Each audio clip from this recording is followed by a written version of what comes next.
Christoph Massimiliano Columbus Schmidt befand sich auf hoher See, um unter weißblauem Himmel diese eine Insel zu finden.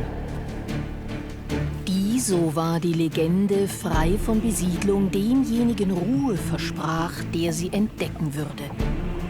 Doch sein Kartenmaterial war dürftig.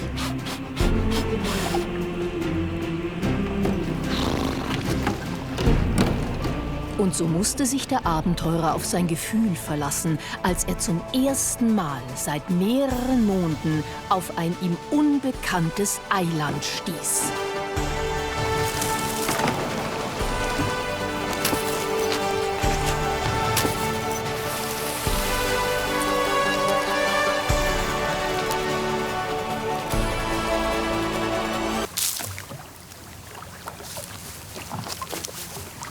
Doch Massimiliano musste feststellen, dass die Welt sich verändert hatte.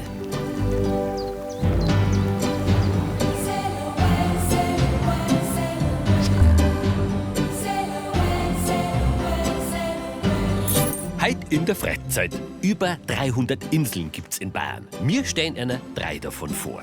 Eine, um die sich Legenden ranken. Eine zum Urlaub machen und eine Insel zum Vögel beobachten.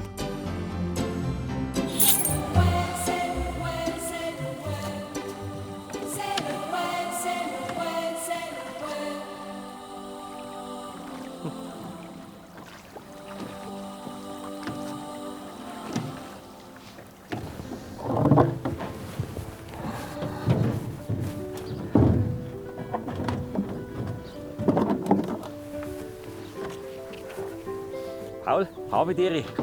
Max, grüß dich. Darf ich bei dir mitfahren? Ja, freilich. Normalerweise fahre ich wie zu dir. Da regelmäßig mit der Fähre. Aha, Oder du kannst ein Ruderboot nehmen. Tretboot oder Schwimmer? Wenn du schwimmen magst, kannst du das auch machen. Hauptsache man kommt zu dir auf die Insel. Jawohl. Paul Sedelmeier hat sein Boot an der Anlegestelle Seehausen am östlichen Ufer des Staffelsees.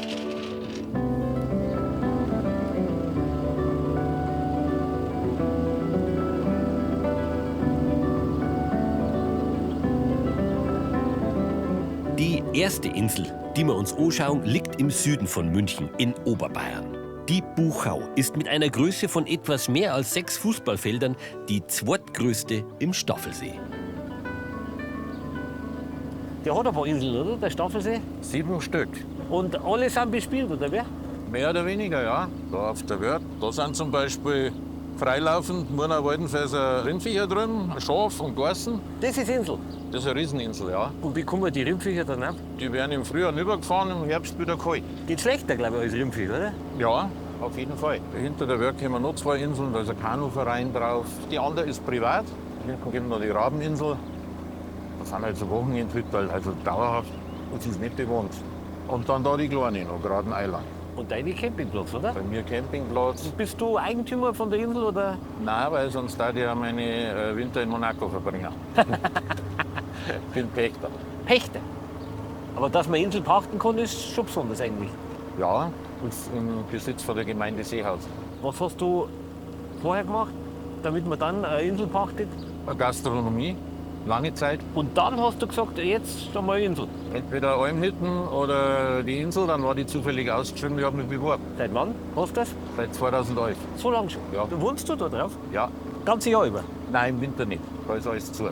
Und über den Sommer schon, weil wir sind nicht immer im Motorboot. Wenn in der Nacht einmal irgendein Notfall war, dann muss man entweder jemanden rüberholen oder die Leute umbringen. Ja, Logo, bist ja verantwortlich. Ja, schlimmere Arbeitsplätze in Bayern. Absolut. Wo legen wir an? Da, oder wie? Was ist das für ein Heisel? Ist das ein Busheisel? Das ist ein Wartehäusl, weil da kommt ja die Fähre auch an. Ich schieb die wieder raus. Danke. Ja, gern. Habe ich die Ehre. Hunde und Katzen dürfen aus hygienischen Gründen auf die Insel nicht mitgebracht werden. Gut. Bis 1960 war die Insel in Privatbesitz. Dann erwarb sie die Gemeinde Seehausen für 243.000 D-Mark. Seit 1961 wird hier ein Campingplatz betrieben. Er ist kurz vor Saisonbeginn. Gerade erwacht die Insel quasi aus ihrem Winterschlaf.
Der Teil da drüben, der ist schon nicht verkehrt, ehrlich gesagt. Hat's dir gefallen? Ja, und die ersten kommen so langsam, oder? Ab Mitte April ist Aufbau für die Dauercamper. Wie viel haben wir Dauercamper? 131 Plätze, wenn du im Schnitt 4 Leute rechnest, dann kannst du das ja ausrechnen. Und auf die Grünflächen ist für Kurzzeit- und Durchgangscamper. Die selber Zeit mitbringen. Das geht auch noch. Ja, freilich. Und dann ist die Insel voll. Ja, mit den Tagesgästen auch noch, die für den Biergarten rüberfahren mit der Fähre oder selber mit dem Boot. Wie viele Leute? 99. Genau 99. Also nicht 99,5, sondern 99. Wenn es zwar schmale sind, vielleicht auch 100. Alles klar. Aber es ist ein Haufen Arbeit, gell? Ja, es ist ein Haufen Arbeit, aber es ist ganz was Besonderes da herum. Schau mal da runter. Das ist dein Sehnsuchtsblick. Das ist der schönste Blick. Du bist mitten in der Natur, wenn es dann einmal abends wird und das Licht ein bisschen rangeht und vor die ganzen Zeit der Feuerbrenner, dann ist halt einfach auch eine ganz gechillte Stimmung. Was kommen für Leute? Viele Familien mit Kindern, weil für Kinder ist ja das da genial. Ja. Endlich mal wieder in der Natur sein. Tagesbesucher von bis, Kurzzeitcamper auch, alle Altersschichten. Schön. Und große Gruppen, sowas wie Pfadfinder, Vater-Kind-Campings. Du kannst das 6,5 Monate nutzen. Und wir haben nicht wenige, die halt schon in der Rente sind, sonst was, die sind eigentlich durchgängig da. Die fahren vielleicht alle 4 Wochen mal heim einen Briefkasten auslernen. Mei, wahnsinnig. Ich schau mir jetzt noch den hinteren Teil an, du bist ja da, gell? Ich bin da, wenn du was brauchst, Gut, ja. grüß dich. Ja. Und wenn du was brauchst, ich bin nicht da. Hab ich kapiert. Gell? Unpack your bags and never leave. Ja, so ein Wochenende auf der Insel, das kann ich mir schon gut vorstellen. Unpack your bags and never leave. Unpack your bags and never leave. 'Cause you give each place a meaning and all a reason.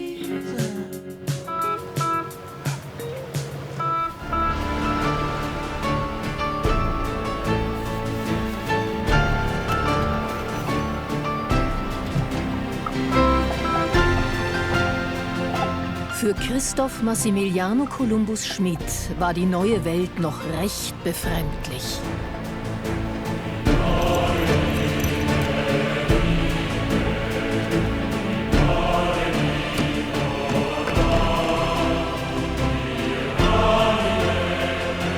Doch aufgeben wollte er seinen großen Traum von einer einsamen Insel noch lange nicht.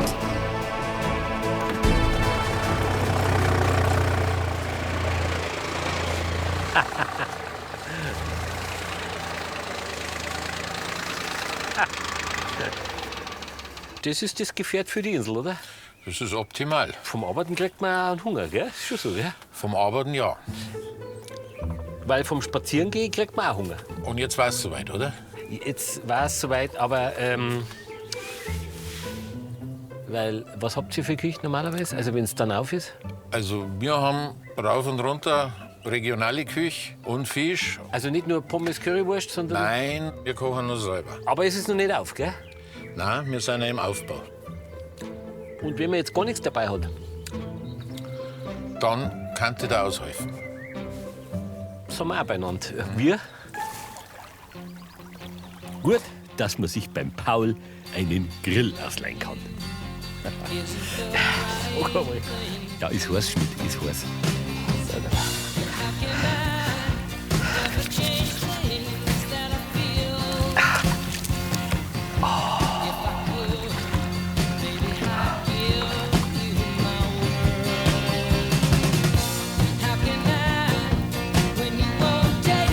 Gefällt's dir? Gut. Die Würst.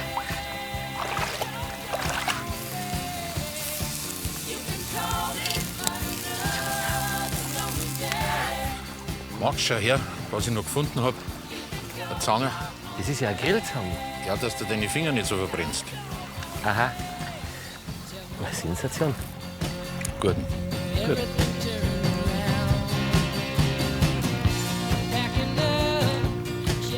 Du, jetzt noch mal eine Frage wegen den Dauercamper. Ja.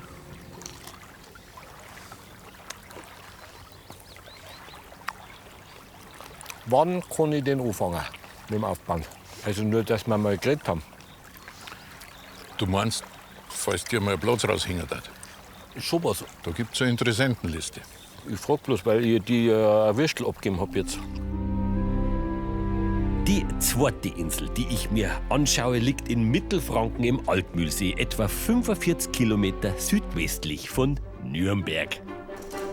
Dieses Mal begleitet mich der Philipp Herrmann, auch bekannt als Vogel-Philipp. Er ist Ornithologe und gibt hier Führungen. Das ist jetzt die erste Insel, wo ich mit einer Brücke quasi hinüberkomme. Das ist was Besonderes hier. Schon. Altmühlsee. Das ist ja hier eigentlich eine künstliche Insel. Die ist ja vor 40 Jahren erst geschaffen worden. Das war vorher ein natürliches Flusstal mit großen Wiesen. Und das war ein ziemlich besonderer Lebensraum für Vögel, Wiesenbrüter. Und dann hat man eben aus Hochwasserschutzgründen den Stausee gebaut. Der Altmühlsee im Landkreis Weißenburg-Gunzenhausen ist der erste Stausee des fränkischen Seenlandes. 1976 beginnen die Bauarbeiten. Der Zweck des neu angelegten Altmühlsees: er schützt das Altmühltal vor Hochwasser. Und er speichert das Wasser aus Donau und Altmühl, um es bei Trockenheit in den Regnitz-Main-Raum zu leiten. Und als kleine Entschädigung für die Natur, als Ausgleich sozusagen, hat man dann diesen Bereich geschaffen, der jetzt heute unter Naturschutz steht. Wie groß? Ja, das ist ungefähr 200 Hektar groß hier. Was ich besonders schön finde, man macht es zugänglich und zeigt auch den Leuten, was da zu sehen ist. Deswegen haben wir mir diesen Weg. Deswegen gibt es den kleinen Steg in einen besonderen Bereich von dieser Insel. Dieses Naturschutzgebiet gehört halt mit zu den bedeutendsten Schutzgebieten hier in Bayern, was die Vogelwelt betrifft. Ehrlich? Ja. Und das liegt daran, dass hier eben Wasserfläche ist und andere Lebensräume. Wir haben hier Feuchtwiesen auf den Inseln, Baumbestände, wir haben Gebüsche und diesen Ruhebereich. Und kein Mensch. Genau. In dem Ruhebereich sind die Menschen draußen, bis auf den Teil hier. Da dürfen wir rein. Und der andere Bereich bleibt dafür unberührt.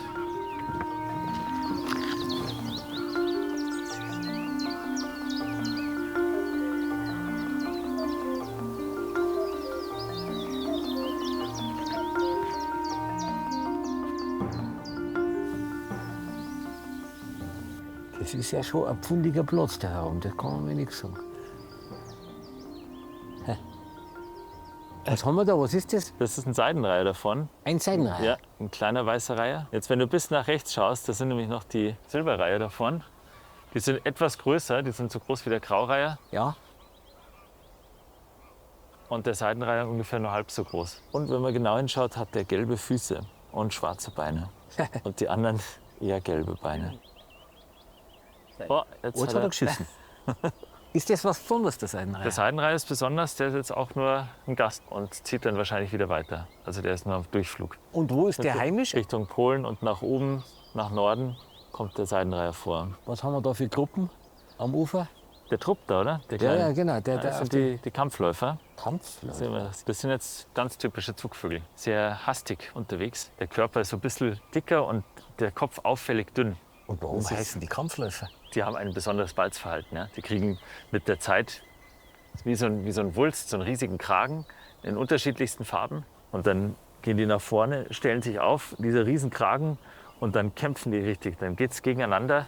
Und durch dieses Balzverhalten haben die den Namen Kampfläufer. Die brüten aber nicht hier, sondern die sind auch auf dem Durchzug und die ziehen in die Tundra rauf und brüten in der Tundra. Vorne an der einen Pfütze, da ist jetzt noch mal ein Silberreiher, ganz weiß. Ah, ja, genau. Und jetzt läuft der genau auf den Graureiher zu. Und da kann man schön sehen, dass die gleich groß sind. Da ist ganz schön was los, gell? Ja. Schön ist das. Schafft auch eine schöne Ruhe. Man kommt runter, beobachtet die Natur und gleichzeitig zwitschert es außenrum. Ja. Wo leben denn diese Vögel normalerweise, wenn die jetzt nicht so was hätten, jetzt wie wir da? Die fliegen drüber und machen da Pause, wo es ihnen passt. Und je weniger es solche Stopovers gibt, solche geeigneten Lebensräume, desto schwieriger ist es für die, genug zu fressen, um oben in der Tundra anzukommen. Und deswegen ist ganz wichtig, dass auf ihrem Zugweg die Trittsteine in der Landschaft solche Lebensräume gibt, die einfach noch eine Ruhezone bieten, wo sie sich vollfressen können. Und was halt toll ist, sind diese ganz flachen Ufer. Der See ist ja nicht tief, der ist ja 2-3 Meter tief nur. Da können die immer perfekt am Gewässerrand entlang gehen und da alles wegpicken, was da so angeschwemmt wird. Und das Besondere ist eben so ein Ringwall außenrum, der einmal komplett um diese Kernzone von dem Naturschutzgebiet rumläuft. Das ist ein Puffer zwischen Mensch und Tier sozusagen. Außerhalb kann der Wassersport stattfinden und alles Mögliche. Und hier drin ist einfach Ruhezone. Das ist für die Natur da.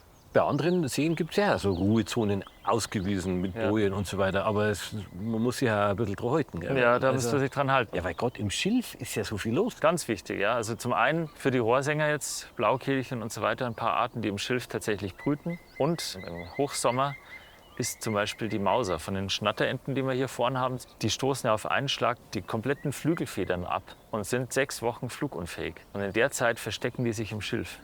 Und wenn da jemand reinfährt mit seinem Sub oder mit anderem Gefährt und scheucht die dann rum, dann ist es nicht gut für die Vögel. Da muss man dann schon Rücksicht nehmen. Gell? Ja. Die Suche nach dieser einen einsamen Insel zehrte an den Kräften von Christoph Massimiliano Columbus Schmidt.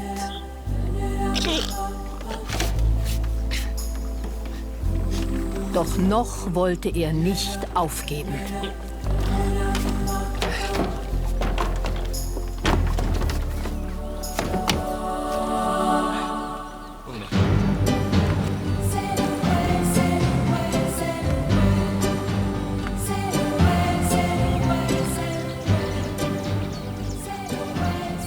Silbereier. Bitte, bitte, der Schmidt.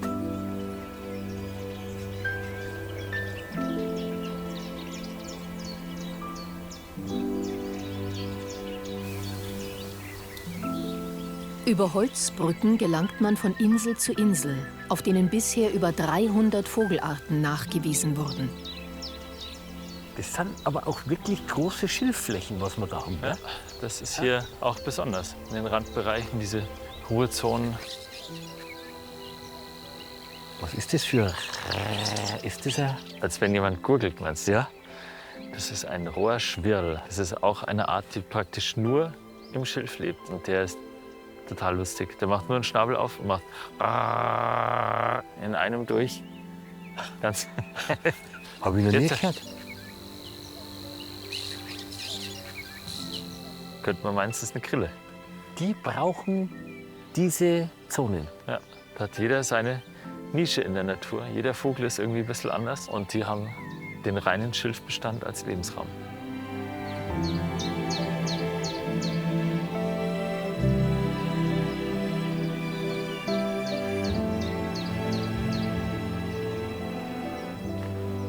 Der Biber, hä? Ja, Wahnsinn. Ist er da auch daheim? Hä? Ist der entscheidend für die Insel, der Biber? Der unterstützt, also ist nicht entscheidend, aber er kann den natürlich noch mal pushen, sozusagen. Wenn der Bäume fällt, ins Wasser rein, es liegt die Baumkrone drin, da explodieren die Fischbestände. Die kleinen Fische, die kommen dann in Schwärmen in die Baumkrone rein und können da geschützt voranwachsen. Profitieren natürlich auch wieder die Vögel, setzt sich der Seidenreihe rein, setzt sich der Eisvogel rein, holen sich ein paar von den kleinen Fischen. Insgesamt stützt der Biber den Fischbestand. Das ist ja lustig. Aber er muss ja hier nichts aufstauen. Es ist ja alles aufgestaut eigentlich. Nee, das oder? ist der Vorteil. Am See, da macht er seine Biberburg einfach ans Ufer hin. Die braucht er ja, weil er die Jungen geschützt aufzieht, mit einem Eingang unten durchs Wasser rein. Aha. Und da hat er weniger Arbeit an einem schon aufgestauten Weiher, als Wenn wenn er er es selber- selber bauen würde. Genau. Alles klar. Diese Riesenspäne, Das ist schon Wahnsinn. Ja, was der rausbeißt, oder? Ja, Wahnsinn, immens. Da werden wir uns schwer tun. Na ja, wobei das... Ich fühle mich hier ein bisschen wie ein Gast Ja. in der Natur auf dieser Insel. Da gibt es so ein paar Regeln, wo man sich einfach dran halten muss. Nicht füttern, die Wege nicht verlassen. In den Brutzeiten, also zwischen März und Juli, schauen, dass man einfach nicht stört. Aber gilt eigentlich nicht nur hier im Schutzgebiet, sondern eigentlich generell, wenn man sich in der Natur bewegt. Wenn man die Regeln beachtet, dann kriegen wir eigentlich ein gutes Miteinander hin, würde ich sagen. So sollte es sein. Ja. Aber da ist die Insel ein gutes Vorbild, würde ich Auf sagen. jeden Fall. Von der Vogelfreistätte Flachwasser- und Inselzone im Altmühlsee, wie die Insel offiziell heißt, geht's jetzt noch einmal nach Oberbayern.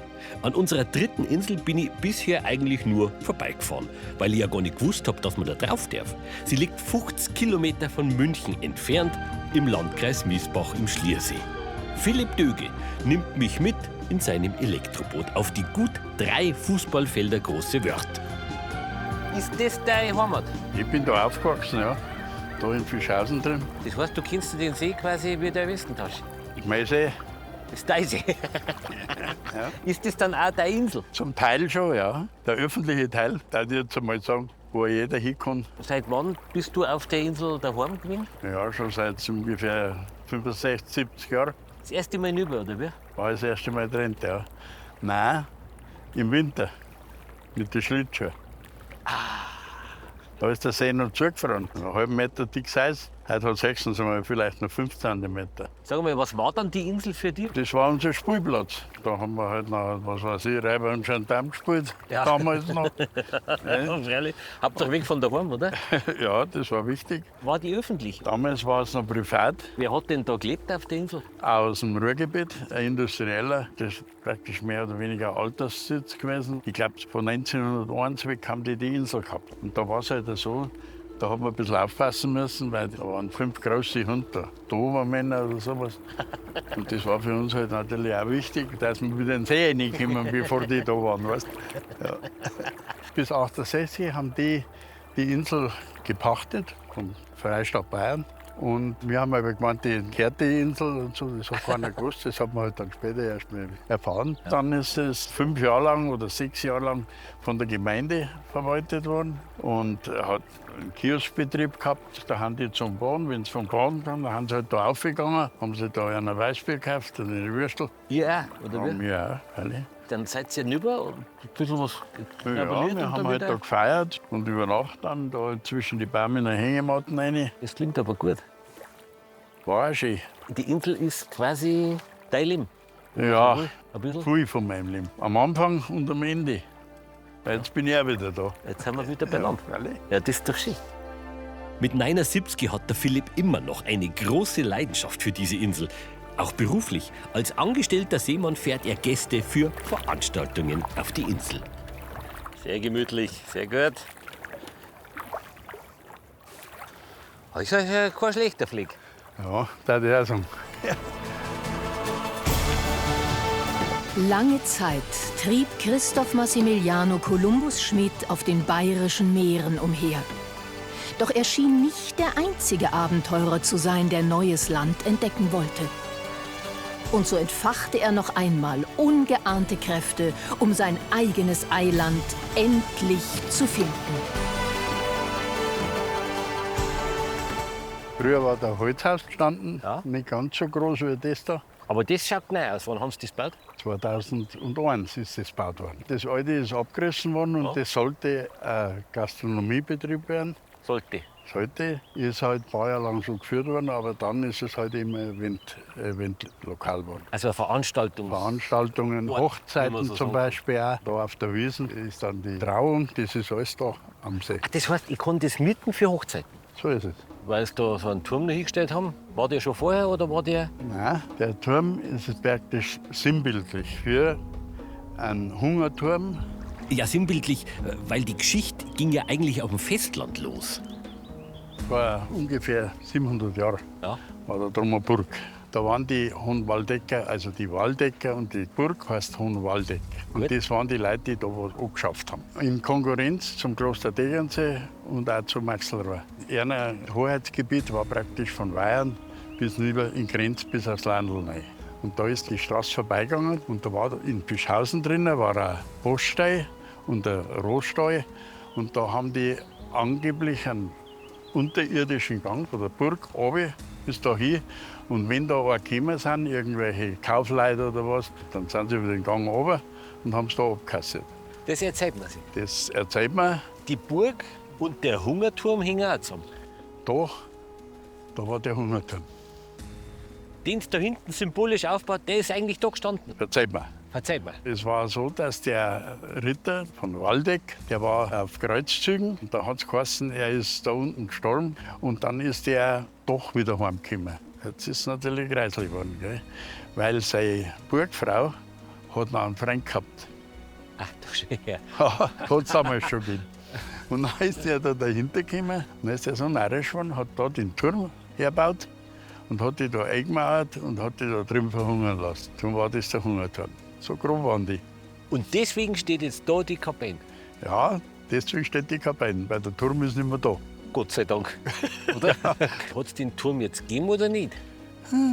Alles Ob klar. das wirklich so war, weiß keiner. Aber das sind schon schöne Geschichten jetzt da von der Insel, oder? Ja, das ist halt das, was man halt auch alles so mitgekriegt hat, als Junger schon. Ja. Weil wir haben ja da das alles nachgestellt damals. Ne? Wir haben aber nicht am Tag gemacht. Ne? Also, Das haben wir nicht gemacht. steht das unter Landschaftsschutz steht das. Landschaftsschutz. Ja. Das muss halt sauber bleiben da. Dass es halt so ist, wie es ist. Aber kommen ein paar Leute, oder? Ja, natürlich, da kommen im Sommer haben schon Leute. Du musst dir vorstellen, da sind lauter Schifferl und so die Gummiwürste, die Stand-up. Gut. Aporisch sagt man. Gummifürst. Ja, Habe ich jetzt auch noch nie gehört. ja die fahren da umeinander. Da kannst du jetzt da 50 Meter rausgehen, da ist Nierdorf, da kann man baden, auch die, die nicht schwimmen können. Schön. Das ist auch ganz weich da, das ist kein Kies. Das ist schon eher ein bisschen schlammiger, aber nicht ekelhaft, sondern da gehst du wie auf Wolkenbasis. Ehrlich? Ja. Schön. Ja, klar. Und ein Stück weiter draußen, und vielleicht noch 50, 60 Meter weiter draußen ist er dann 41 Meter tief. Das ist die tiefste Stelle. So weit bricht er dann ab. Und wir sitzen am Berg herum quasi. Wir sitzen praktisch auf dem Berg herum, auf fast 50 Meter Höhe. Ja. Ja. Merkt man, gell? Ja, auf alle. Die Luft wird schon dünn. Wenn ich Zeit habe, gucke ich da gerne mal. Und der See hat dann im Sommer, im August, hat dann 24, 25 Grad. Da ist schön zum Boden. Gehst du schon rein? Ab 20. Ab 20. Ja. Ist klar. Früher, mit 20 bin ich ab 16 hineingegangen. Ist klar. Genau. Jetzt mag ich es ein bisschen wärmer. Ja, recht hast du. Ja. So viele Inseln gibt es nicht in Bayern, glaube ich. So viel Schiene, wo man drauf sitzen kann, wenig. Gemütliche, Ja. wenig. Ansonsten waren es 300 300, ungefähr. so viel gleich. Ja. Aber du musst halt auch, musst das halt ein bisschen entdecken, auch, dass du mal eine findest, wo du Ja, klar. dann für die hast, weißt du? Ja, klar.